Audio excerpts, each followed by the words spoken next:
Hello and welcome everyone for tonight's EAO Just Ask.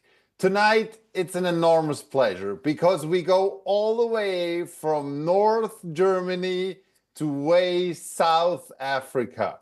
Tonight it's just an enormous pleasure. One of my wish candidates is with me tonight. Just flew in from Dubai. Howard Glogman, Professor Howard Glogman is here. Howie, I don't need to introduce you. Everyone knows you. You are a top shot expert. You are actually one of the speaker of the Monaco Congress of the EAO. Please, everyone, register for that Congress. You're famous. You published a lot of articles, wrote books. You're speaking all around the world. You're from South Africa. You have your own training institute there. With this, Howie, also on behalf of the EAO, a very, very warm welcome and thank you for sharing that time with us. Stefan, thank you. It's a real privilege to be here with you and to be with the EAO Just Ask. So thank you very much for having me. It's an absolute pleasure to be here. Wonderful. So tonight, the topic is partial extraction therapy or socket shield. Actually, you have to tell me what is the difference between socket shield and partial extraction therapy, but you will definitely do this. And we already have a lot of people logging in from all around the world. We have people from Kuwait. We even have colleagues from you from South Africa voting for you. So very nice that we have a big crowd looking for your content. Howie, I knew that I'm going to have you as a guest tonight, and a case came across me. And I was thinking, it was a fractured central incisor. I knew that I'm going to have Howie there. What should I do? Should I do grafting? Should I do an immediate? Should I do a socket shield? Howie, please help me out. I need to do that next Monday. What should I do? Let's see the case. It's an interesting case. I mean, there's no doubt. For me, my first choice is always socket shield if I can. But obviously for the patient, the first choice is always, can one restore it? Can one fix it? So can one extrude it? Can one do all of those other alternatives before one jumps into the extraction? I think we have to be clear, because I think we're heading too much into extracting everything to place implants, and it's becoming a disease. So as long as the tooth cannot be salvaged and it's fractured in a way that's not possible to be salvaged, then without a doubt, this is a case that would be ideal for socket shield. Your buccal plate's intact. You've got great palatal bone in which to anchor your implant. And I think you'll see as we go along through the lecture and through the stuff that I'm showing you, this case will pretty much fit into that perfectly. Howie, you changed my treatment plan now. What should I do? Okay, anyway, you're right. Maybe there's a chance for keeping that tooth extrusion concept. Very nice. I think this is a very, very important point before we head right into tooth extraction and immediate and socket shielding. I think that was a very good point. Try to keep the tooth. You can still place the implant down the road, right? 100%. We are here to save teeth, not to extract, and I think it should. I think we as an implant community, we are heading a little bit off piste, I believe, and I think we need to maybe refocus ourselves and relook, because a tooth is always better than an implant. Great point, Howie. But now people don't want to see my case and don't want to see my X-rays. They want to see your stuff. And you know, it is a little bit the tradition of this Just Ask that I interrupt for a second, because when I think it's interesting, and I am so sure it will be interesting. So I definitely will interrupt a lot. That's a good sign. It's not unpolite. I hope it's fine. It's just a nice and interactive format. With this, Howie, we're very much looking forward to your content. Thank you so much, Stefan. I really appreciate it. Well, these are the questions that we posed and what we were going to look at. I'm not going to spend too much time on them, but really, you asked the question, what is PET and what is socket shield? And there's a lot of confusion out there. So I just wanted to clarify that before we start, that partial extraction therapy is an umbrella term. It is not it's not a synonym for socket shield. It's not a synonym for root submergence. It's all the techniques where you are going to partially keep some of the tooth. So I just want to be clear about that. That PET is the umbrella term, socket shield, Pontic shield, root submergence, interproximal socket shield, and any other type of retention of some form of root to preserve the integrity of the socket is a partial extraction therapy. But let's really go into socket shield, because this is the key that what we want to talk about. And I think all kudos has to go to Marcus Hertzler for his out-of-the-box thinking, and brilliant. And I have to say, he has changed, single-handedly changed my life. If we look at these two histologies, you can see the crux of it is what's happening outside the roots. Outside the roots, we have got maintenance of that bundle bone, maintenance of the buccal plate, which is absolutely key. If we look inside and we look at the animal histology that we've got, as well as some human histology, you'll see that you're getting ankylosis between the implant and the shield. And those are two of the key things of what's happening outside, what's happening inside. And this is what we are trying to achieve. Marcus's early publication is proof of concept. They used Emdogain, and as a result, they got new cementum formation, whereas when Danny Baumer did theirs, they used no Emdogain, and they just got pure bone formation. And I think that is still up for debate as to which one needs to happen with regards to resorption, and we'll talk about that a little bit later. But this is really what it's all about.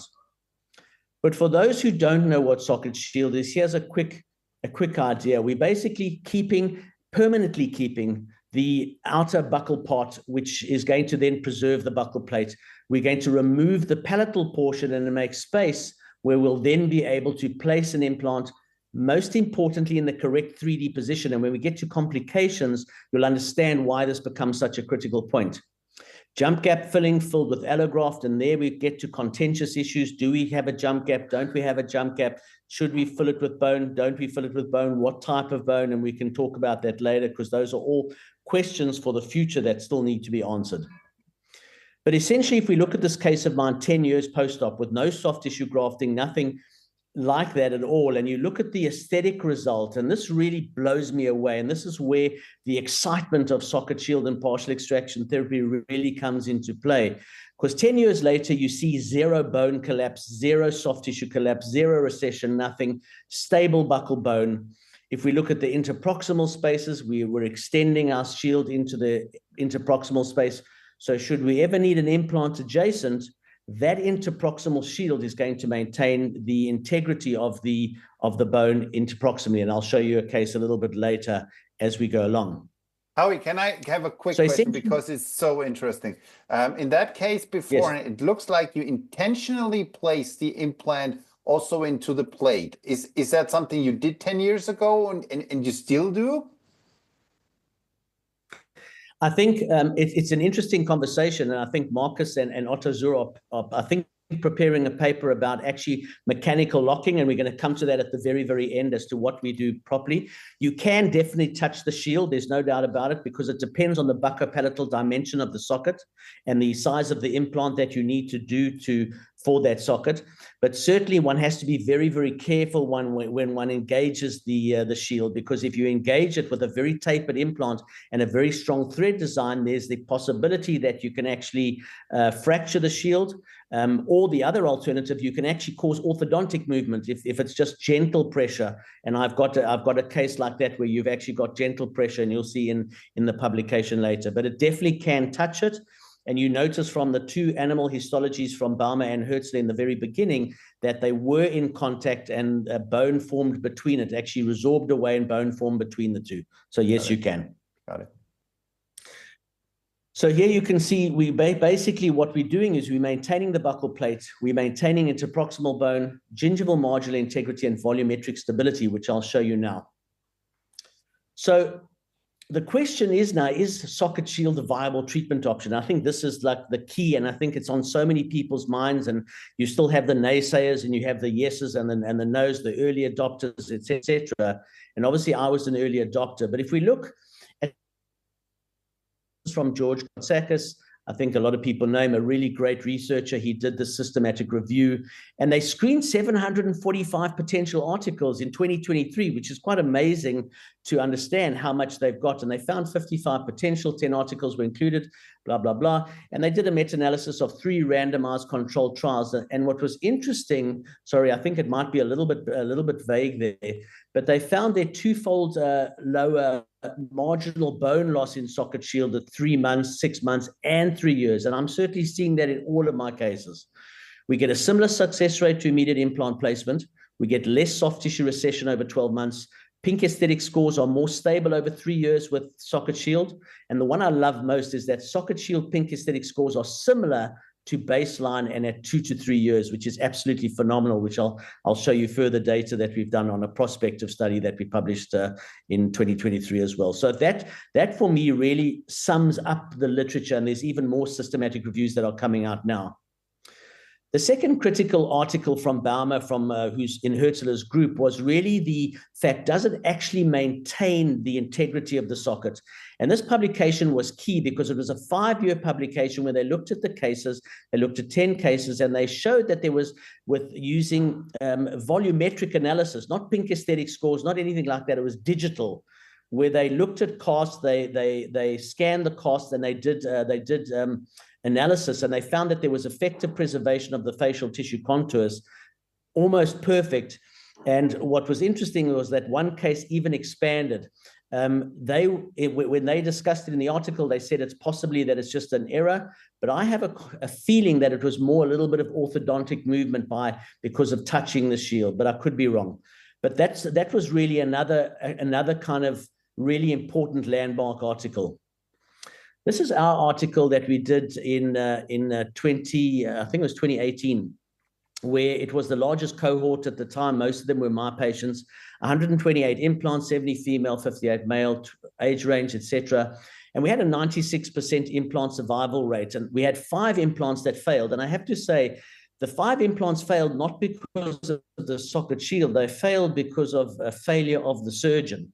They were Howard's failures. They weren't. I loaded them too early. I tend to push the envelope a little bit too much. And we had 19% complications. And this really caused mayhem because everybody looked at this paper, they read the details, because most of the complications they were not permanent complications. And if we look at what the complications, we had internal exposure was the biggest one. External exposure, shield failure, implant failure, and shield migration, which was the orthodontic movement. But internal external exposure, which made up the majority, both of them were managed, both of them did not lead to implant failure. And if we take out Howard's failure of 3.9%, we're actually looking at a failure rate of around 3%, or a complication rate of around 3%, which is quite phenomenal. And we'll show you the prospective study.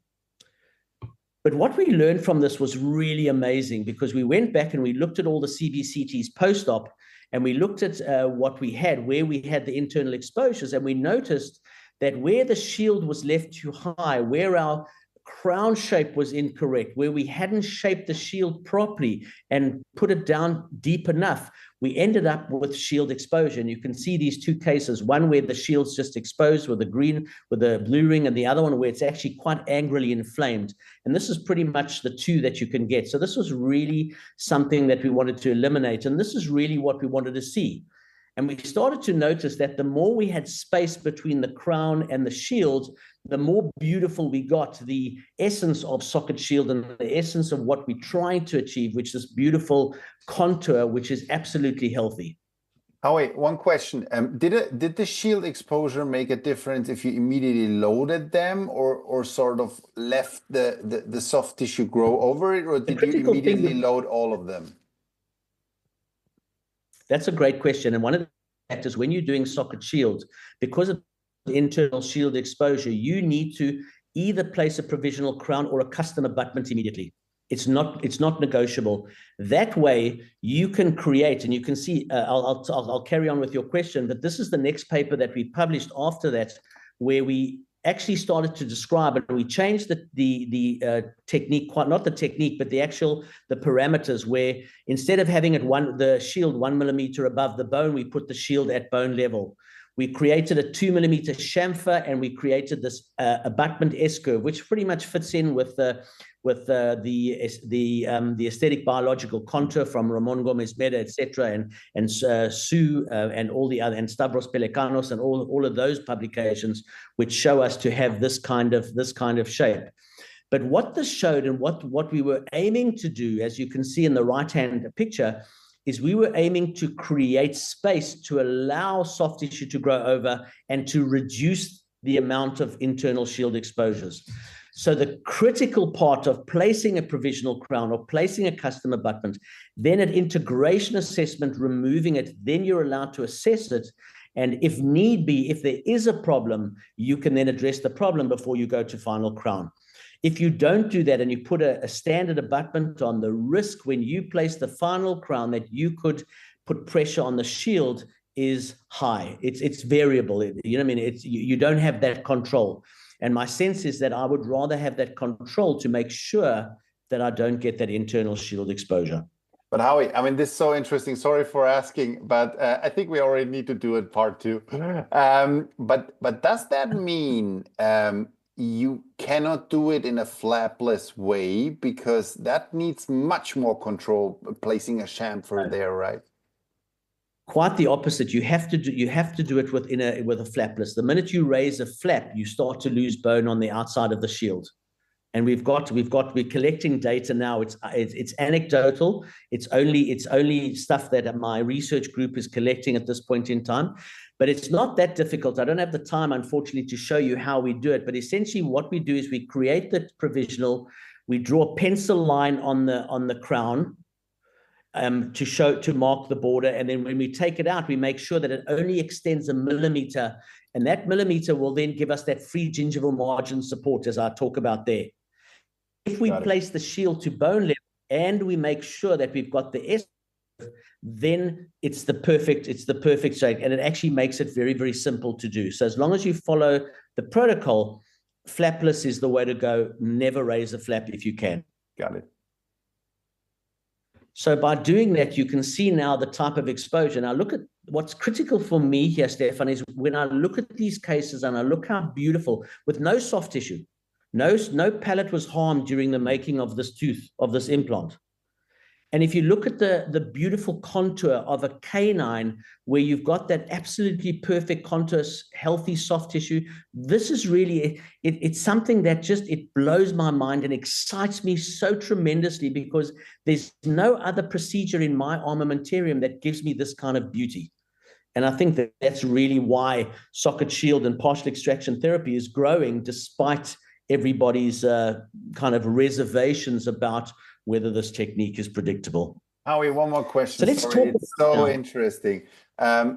You talked about your design, like pretty much to Stavros and Meda showing it.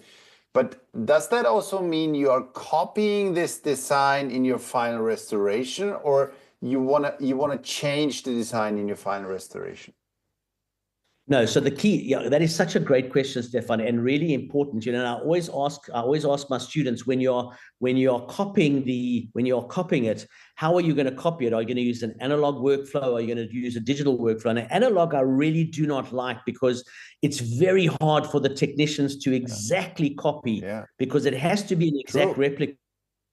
So there's techniques that Carlo Monaco published a great article. The Aganini brothers with Christian Coachman published a recent one on the cut and paste method, where you're using the digital workflow and you're scanning the subgingival portion, you're scanning the crown, and then in Exocad, you're really just basically merging them and you get the perfect shape. And the key factor there is when you're placing your crown, I always ask people, so how long should it blanch for? And we always get 5 minutes, 2 minutes, 3 minutes. And the answer is 0. Because if it blanches, you're moving the tissue. Right. So it's absolutely critical. I think for anything, whatever technique you're doing, whether you're doing bone grafting, soft tissue grafting, whatever, if you should be using provisionals to develop your tissue profile. And once you've developed your tissue profile, there should be 0 change, because the minute you put pressure, you're going to cause recession or change in that zenith change or anything like that in the gingival profile. So that's such a critical thing that you bring up there. Got it. Okay, so moving on to a predictable workflow, because this is really the problem. And I'm not going to go into the whole detail. I'm going to just go through this, but this is really what we've worked through, what we're trying to create, and shield thickness, shield length, etc. And I'm not going to go into this because this is really what I want to deal with. And this is the complexity, because this is really when people talk about this is such a difficult technique and it's so technique sensitive, and this, which they are absolutely right about. There is no doubt they are right about it. And if we look at the problems, the main problems we have are failed apical management, a short shield length, which we'll talk about now, or internal shield exposure. These are the three problems that we've had. And the problem came when we started with our direction control. If you look at the video, these are our old cases when we started crown down. And when you start going crown down, how are you going to guide and find the apex as you are moving down the sheet? You're changing your angulation constantly. You can take periapicals, as you can see, but on the right-hand side, you cannot see buccopalatally. Buccopalatally, unless you're taking a CBCT, which is just ridiculous. You cannot do that intraoperatively. So the fact of the matter is, from there, we published in 2020, we published an apex up preparation. And this, I think, was landmark, because now what happened was we took the whole thing and we turned it on its head. And we started by using Gates Gliddens to open up the canal, because now we got the trajectory of the canal. We understood where the canal was going. We weren't working blind anymore. We placed our root resection burn. We started at the apex and started cutting coronally instead of going the other way around. And that had a huge impact, really, really had a huge impact, because that allowed us to really get the right shape and size of the shield and not shorten the shield too much or lengthen the shield too much, miss the apex, etc. And then obviously taking periapicals as we go along. As you can see, whether I do the latest technique, which I'll show you now, or this technique, you can see in this case where we've taken this case with a resorption on the central and a lateral, which is there. And you understand central lateral, anyone knows this is the worst scenario. In a thin gingival morphotype, how am I going to manage this case? You can see the recession of the bone of the adjacent implant. If you extract this tooth, it's a disaster. Can you do a cantilever bridge so that you can prep it? No, because the implant is just way too small. If you put a cantilever on this implant, the patient's going to fracture it. So what we did in this case is we went through the process and we did a socket shield. And this is 1 year later. You can see the beauty of the maintenance of the gingiva. You can see there's no collapse of the gingiva. And look at the papillae. The papillae is really the most amazing part. And if we have a look at the periapicals, what's phenomenal in this X-ray, as you can see, as it goes from 2018 to 2019 to 2020, you notice almost zero collapse. There's no change. But what you do see is because we're using a demineralized freeze-dried bone, so you can see in 2018, it looks like there's no bone. 2019, you see the bone formation. 2020, you can see beautiful bone formation against the shield. And also, I would also hazard a guess that it looks like there might be resorption of that shield, which is not unusual, because we know when bone grows against shield, when bone goes against a tooth, you have ankylosis or resorption are two possibilities. So that's something for the future that we can talk about. But what's fascinating here is if we look at the two CBCTs, if you look at the two next to each other, you'll notice one has beautiful bone with bundled bone, and the tooth adjacent, the lateral, has nothing. And I mean, we know Giovanni Zucchelli is famous for his, you don't need bone, you just need soft tissue. He's right, but had I lost the buccal bone on the adjacent implant with the papilla, my senses and my experience from doing them in the old time, and I'm sure you would agree with me, that implant next door also would have gone haywire. It would have been a disaster of epic proportions. Yeah. The paper that was interesting after this is from Joe Kahn's group, which basically showed precisely what I was talking about with adjacent implants. And we're going to look at this paper twice. But basically, they showed in their cases where with inter-implant papillae loss, there was only 0.4 millimeters. Inter-implant bone loss was only 0.46, which is almost minuscule. And is it really visible to the naked eye? And that's really fantastic what's possible. And it's something that we also saw. It'll be interesting to show our later publication. So this really was a phenomenal article. This was a prospective study that my group published in 2023, where now we were utilizing all of the new techniques that we had: bone level, shield, chamfer, S-curve, etc. All of the things that we needed, and out of the 14 cases that we had, which went from 1 year to 1 year to 3.5 years. Number one, we had 100% survival because I now learned my lesson. I wasn't so stupid this time. And the mean pink aesthetic score was 12.9 plus minus 1.2, which ranged from 10 to 14. That's insane. And I think we know that any pink aesthetic score anywhere above 12 is considered outstanding for immediate implants. And I mean, so that really was next level. The interproximal bone marginal loss was also about 0.5 to 0.4 plus minus 0.5, which is also negligible. And the greatest thing here is that we had a single case of internal shield exposure, which was successfully managed with the connective tissue graft. And I'll show you that case a little bit later. But the key factor here with that is that that case also was a little bit of I kind of took my eye off the ball. I didn't shape my custom abutment as well as I should have. So it was, again, user issue rather than socket shield issue. All right, which is always the case, I think, in most of the things that we do.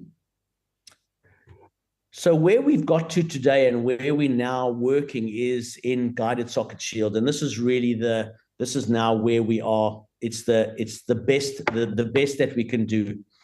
And guided socket shield really has been a game changer, because now we don't have to worry about Gates-Glidden-Burrs. We don't have to worry about hitting the apex. We've got these drills now which allow us to hit the apex with amazing perfection.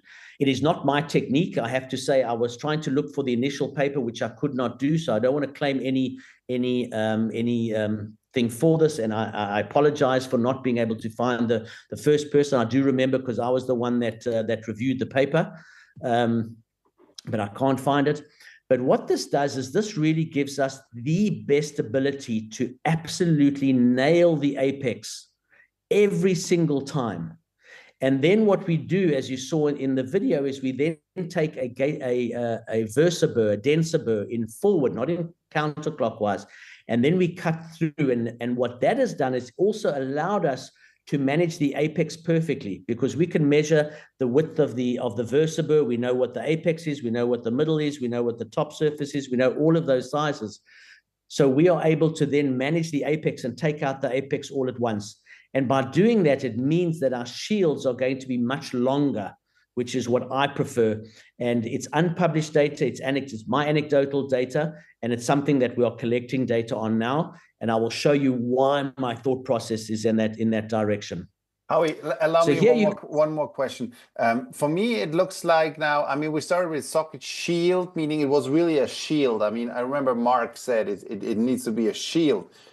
Now, it seems for me that you're also keeping the interproximal shield, like Joe Kahn showed that. How do you decide? I mean, how long do you leave it to the interproximal aspect? All right, that's a great question. I think there are two options, and it was in my lecture. I had to take it out because I didn't want to go over time. But you've basically got a C shape which goes from mesial line angle to distal line angle, and then you have the U shape. And basically, a C shape is mostly what we're using. You want to extend it a little bit interproximal because you need that to maintain your interproximal bone. So that will be from the line angle of the extracted tooth from one line angle to the other. Correct. Yeah, correct. But when you have an implant when you have implants next to each other, or when you've got the kind of bone loss like you had in that case, you kind of really want to extend it into that area. But there are problems which I'm going to show you now from that adjacent implants with Joe Kahn's group from Joey Chen. You'll see what the U and the C shape does. But there are changes now that we've made, which I think fix those issues, and that's what we're talking about. But you can extend it. You don't have to make it just a shield. You can extend it. And if you have a very, very short route that you need to engage the shield with your implant, then extending interproximally is actually ideal. And I'll show you at the end when we get to the last complication where we would do that and how we would manage that. Got it. Okay. So here you can see the radiographic confirmation of our 2mm guide drill, which hits the apex perfectly. We then use the right size VersaBurr, which goes through, and we go a little bit through if it's got the right sagittal plane position. Obviously, if the root is right up against the wall of the buccal plate, you cannot go through. But if it is within the plane of the bone, you can actually go through, and that then will manage the apex completely, and you don't really need to do anything further, which is very, very cool. Let's go now into complications. We haven't got too much to go, so I'm going on good time here. Great. The complications, and this is really one of the biggest issues that everybody talks about, and obviously this is where everybody worries. What are the complications? What are the complication rates? Now, you've seen the complication rates. You've seen how we've reduced the risk of complication. But what happens if you do get a complication? How do we actually manage these complications? Now, going back to this paper, this is interesting, because going back to this paper from Joey Chen, from Joe Kahn's group, where they looked at the adjacent implants, what was fascinating here is that when they looked, if you go into the data, and this is the key, that the devil is always in the detail in every publication that you read. I think most people tend to read abstracts, but the devil is in the body. You have to read that body. And what was fascinating to me was that when we looked at when the shield was in contact, because I've always said the shield should be away, others have said the shield should be in contact, but when you put the shield in contact, you have a much higher exposure rate of 40% versus 12.5, and that's huge.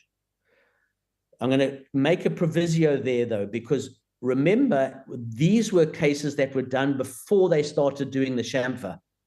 So the minute you create the chamfer and you leave the implant slightly above the chamfer wall, you are going to leave that 2 millimeters that you require, even if the implant is in contact, and therefore you will reduce your shield exposure dramatically. If you look at the next one, your U versus your C-shaped shield, okay, you can see here, one of the key factors is that you have a higher socket shield exposure with your U-shape, and you have a very little with your C-shape. So we certainly want to go for the C-shape. But again, none of these had the correct prosthetic management. All of them were done either with a bevel or with a flat. And you want to create a straight line bevel, which is 2 millimeters below the bone crest. And that really is a key factor, and one of the most important parts. The minute you move closer to the shield in any way that you create that chamfer, in any way that you can, and it should be around 2 millimeters deep, and it should be about 1 to 1.5 millimeters wide. The next part, which is fascinating again, is the concept of, do we leave it equicrestal or do we leave it 1 millimeter above or equicrestal? And obviously leaving it supracrestal, the whole concept was that we maintain the periodontal ligament fibers, the supracrestal fibers, which makes total sense. The problem is that when you leave it supracrestal, your exposure rate again goes up very, very high. And I have to say, with us changing over, what's important now is the provisional. The provisional or the custom abutment becomes a key factor in stabilizing that marginal gingiva. And then by utilizing a dual zone therapy type technique, Dennis Tarnout, Stephen Chute, where you're adding bone to the bone zone, soft tissue to the, bone to the soft tissue zone as well, which will then stabilize the mid portion. And then it's your marginal gingiva that is supported by your provisional or by your custom abutment, which is key. And by doing it that way, we see very little collapse, if any. And we are in the next phase of doing also volumetric analysis over time to see how that looks. Again, equicrestal versus supracrestal, your inter-implant bone height. Funny enough, this is not what I expected to see, where you get more bone loss when you leave it supracrestal than equicrestal. I don't understand this. I don't know if this is an aberration, but it's an interesting finding at this point in time. Howie, sometimes people say about socket shield, the reason of extracting a tooth could also play a role in complications, meaning if you have an endodontic failure, for example, if there was a sort of a contamination of the root. Can you say 2 sentences about this? Funny enough, I took out a nice, big, beautiful case. If we have time, I can actually go back because I can just unskip the slides and show you. But that's not true. In our 128 cases that we did, they came from a wide variety. They came from the wrong side of the tracks, the right side of the tracks. Some were fractured with just ferrulous roots that had no endo. Some were endo-related. Some had apical pathology. The key factor here is that as long as you clean, so basically what you have to make sure that you do is eliminate all the dirty and keep the clean. Because I know the endo guys, I've had some discussions with a couple of endo guys where they say the endotoxins penetrates the roots, etc. Is that an issue? And the answer is we've found no issue, because if that was a case, we would have massive infection around those cases, and we're not seeing them. The one key thing that I haven't mentioned, and if we have time, I'll go back to that case and show you. But when you have apical pathology and you're not confident that you can eliminate that apical pathology, then an apicectomy approach is definitely a way to go. And we published that technique in 2015. Joe Kahn published it in 2017. So that's been well documented, and it's if you're unsure, and sometimes when you're using guided surgery, you've got curved roots, so your guided surgery is not going to hit the apex. And if you have that, then sometimes I use a very small vista, single incision with a microscope, to try and work as atraumatically and as minimally invasive as possible, or optimally invasive. I hate the word minimally. I like optimally invasive.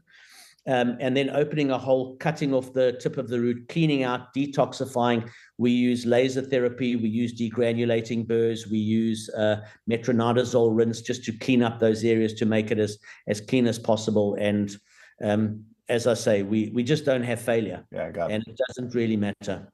Got it. Okay.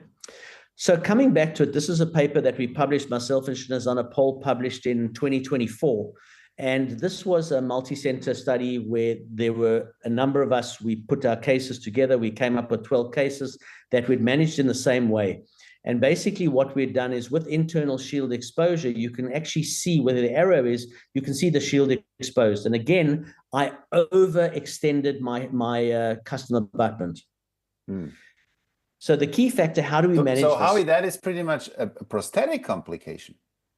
Yes, it's a prosthetic complication. That's why I try and hop on the prosthetics of managing it so properly. And the point that you made, which was so critical, is the duplication of the subcritical and critical contour.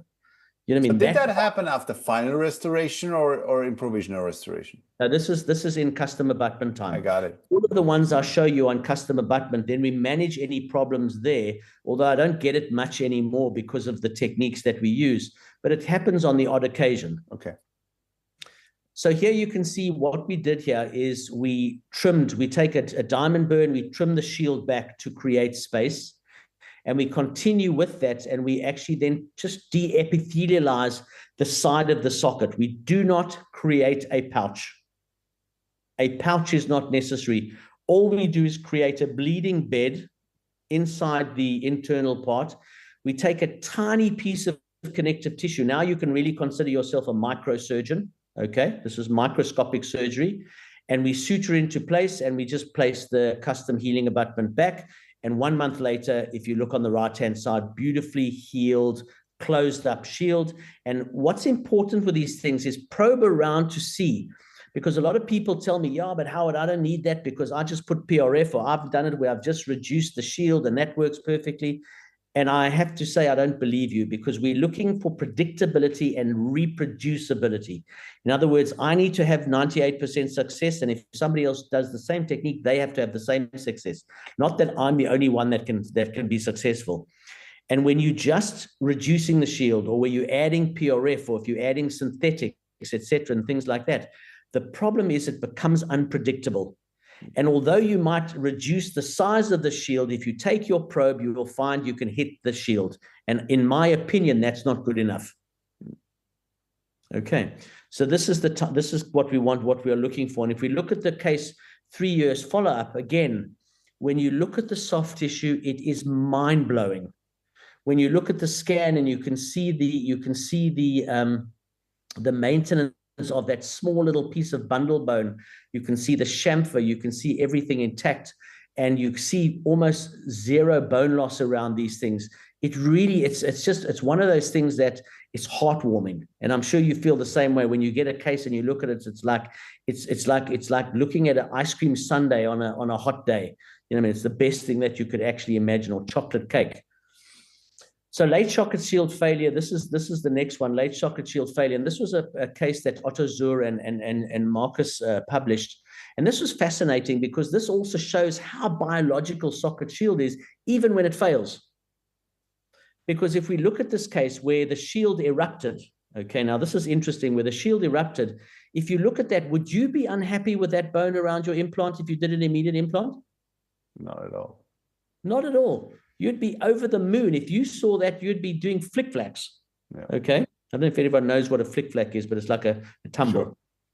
Okay, so what's interesting is I go back to one of my cases, and I have a similar case like that, and I want to show you because this is fascinating. 2 implants next to each other, 3 years post-op. I had over-eruption of the shield. I took the shield out. Look how short the shield is. Okay, and if you look at the case that from Otto Zur's paper, their shield was also very, very short. And if we look at this again, and we maintained it, we packed bone, we treated it exactly the same way they did. We put connective tissue, we sutured everything up. But more importantly, what I want to show is that exactly the same thing, even though it over-erupted, we've got bone against the implant, we've got maybe 1 millimeter of bone loss on the buccal. I have more of my immediate implants that I've done over the last 25, 28 years that have got 0 buccal bone. But I just go for Zucchelli style, just add soft tissue. Add soft tissue, and then everything's fine. But this is really phenomenal, and this really shows you even without it. And the common denominator here, because I'm going to finish off in a second, the common denominator here in all of my cases where I see this over-eruption is a short shield. And I know Marcus and Otto now are talking about the answer, and this is now coming to the future. What's the future hold? Now we start to talk about what's the answer to this. Is it a mechanical lock? Are you going to now actually engage the shield, which is what Marcus and Otto Zur are proposing? And I think they're onto something very important. When your shields are going to be very short, I think it's very important to lock them with your implant and to make sure that those threads actually touch it. But really what we are looking for is we are looking for biological lock. We're looking for the biological integration. And these are cases from guys from my study group, from Ayab Musa in America and Chuck Schumer, and also in the US, where you can see that unbelievably beautiful bone that's formed between the shield and the implant, where ankylosis occurs. And there's no ways, if ankylosis occurs, is that shield ever going to erupt.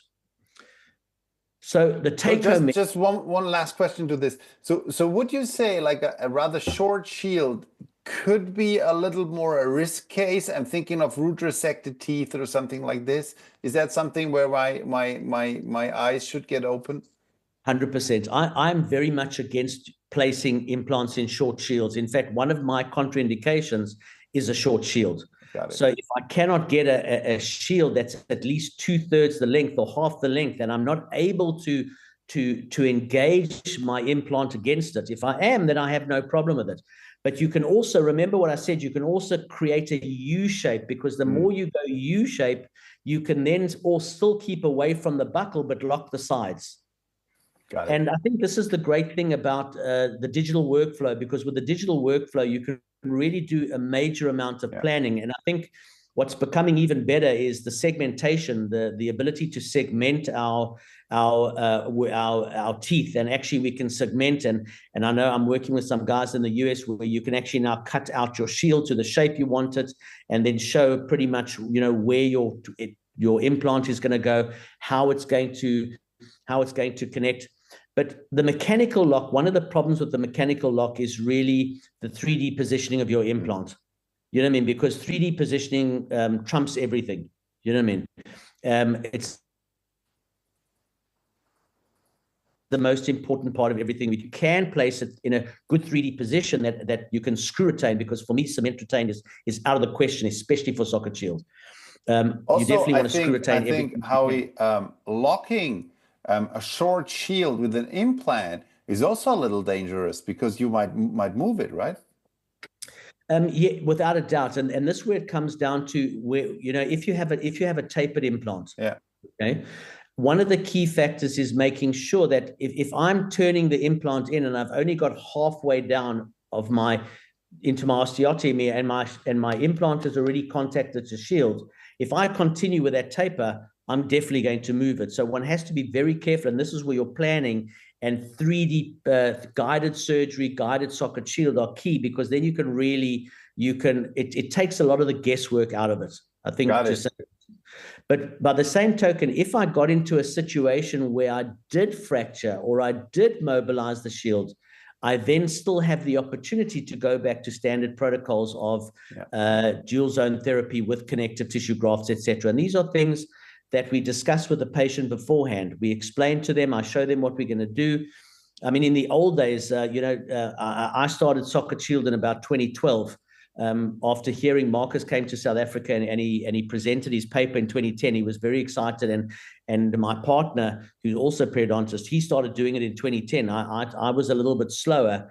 And then he came to show me his cases, and I was absolutely blown out of the water that I jumped right in.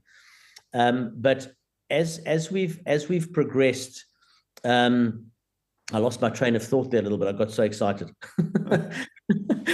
but essentially, just to go back to it. Never mind that. Just to go back to it. The locking can be key.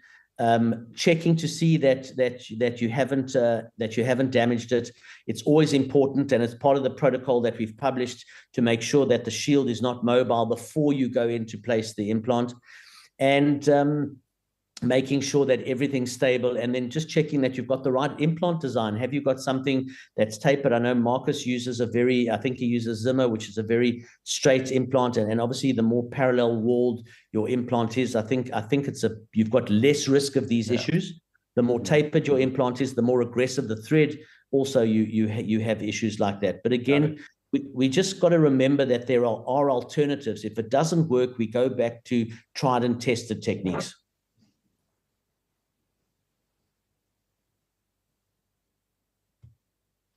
Can you hear me? Yeah. I can hear you. We're waiting for your conclusion. Okay, so to take home, it is a technique that is quite sensitive. There's no doubt about it. But I think as we are developing the structures, we are getting better and better at it. It is important that we use predictable and published techniques.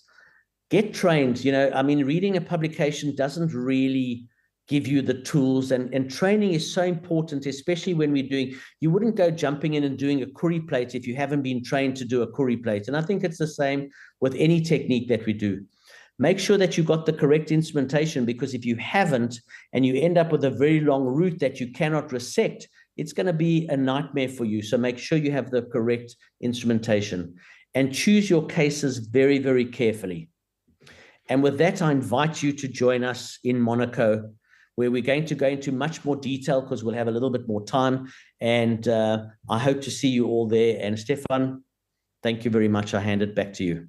Howie, that was amazing. I really say chapeau. I learned so much, but it was just great. I mean, we need to do a part 2. You already said that. So I have you in. We're going to do that. We definitely see each other in Monaco. Please, everyone, register. There's a super bird, as you see it here, early bird. And see Howard, I heard you're in the very, very first session. So yes. Starting off with Howie, I mean, how good can a congress be? Howie, it was amazing. Thank you. We have a lot of questions coming in. I just sort out some of these questions. One is, I think, very important. Guillaume says, does that only apply to cases where the cortical bone is intact on the buccal side? He says, but if this is true, then maybe it's not a case which you can do on a regular basis. Well, I don't agree with that. You know, often people, I mean, firstly, let me just answer the question. You're absolutely right. We need to have an intact buccal plate, and we are looking for a class 1 socket. We are not looking for class 2s or class 3s, although if we have time, I'll work on that. But the fact of the matter, how often do you have a ferrulous root?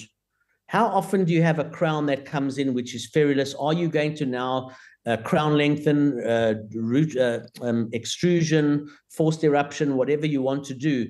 We have a hell of a lot of those cases, post-cores that have come out.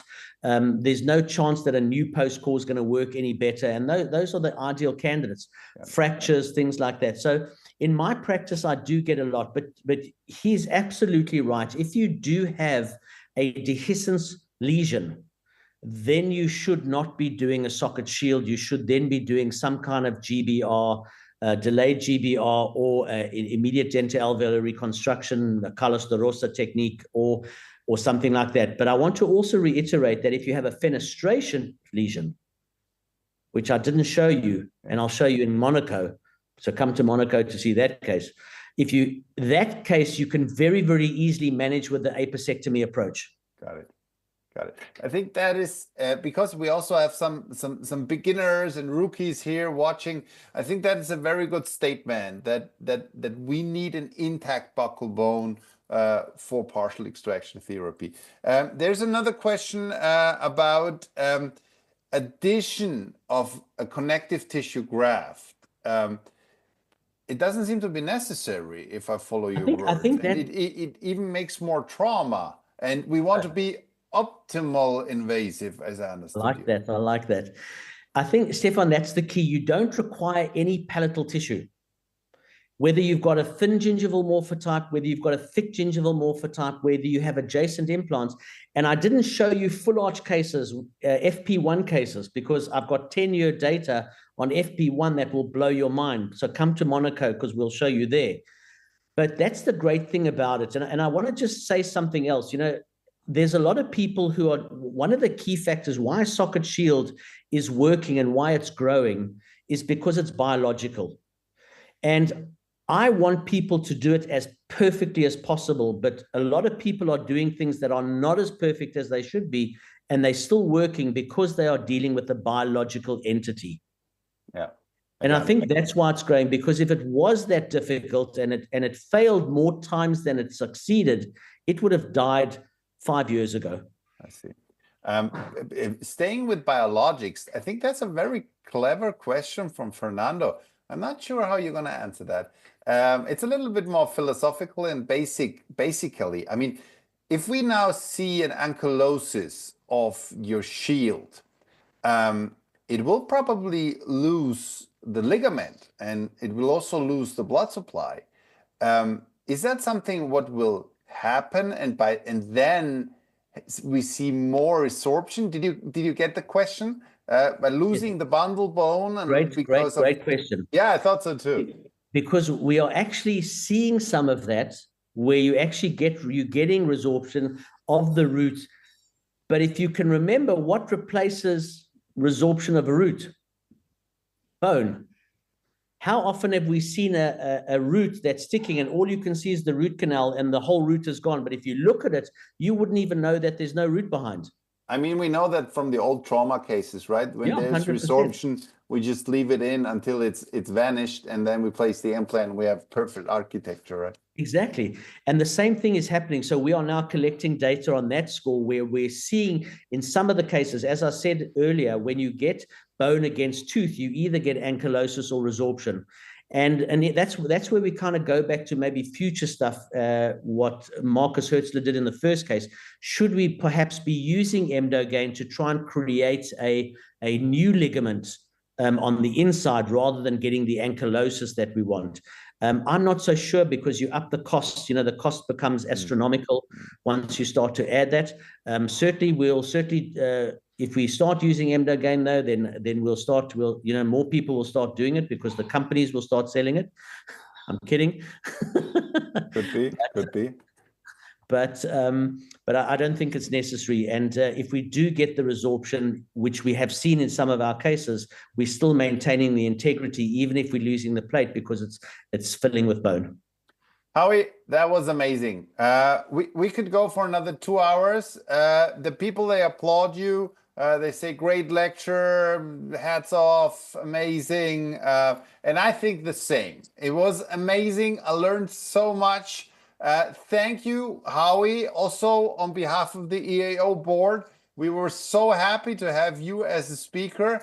And I will come back to your offer for a part 2. And with this, I say goodbye, good night to South Africa, to all around the world. And Howie, watch out of this. Stay optimal invasive. Ciao, ciao. Yes. Ciao. Ciao, guys.